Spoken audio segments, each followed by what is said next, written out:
Баршаңызға сәлем достар, менің каналыма қош келдіңіздер. Маған тіркелмеген болсаңыздар, тіркеліп, жанында қоңырауша белгісін басып қоюды сұраймын. Ал бүгін біз сіздермен балаларға да үлкендерге де ұнайтын вафли жасап үйренеміз.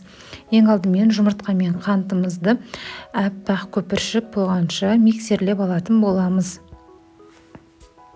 Достар, егер сіздерге менің каналым, видеоларым ұнап жатса, лайк басып, комментарий жазып, қолдау отыруларыңызды сұраймын. Баршаңызға рахмет.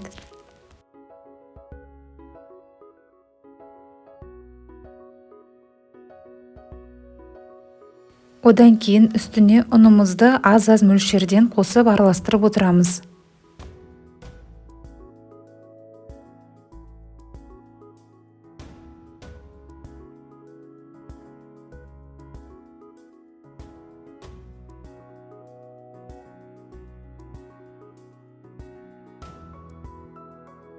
Ұнымыздың барлығын қосып болғаннан кейін ерітілген сары май құйып, тағы да жақсылап араластырамыз.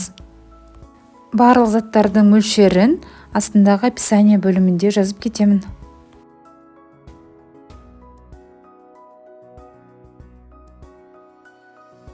Осымен біздің қамырымыздың негізі дайын болды. Дәл осы қалпында пісіре берсеңіздер де болады, немесе мен сияқты пищевой краситель қосып, түрлі түске боясаңыздар да болады.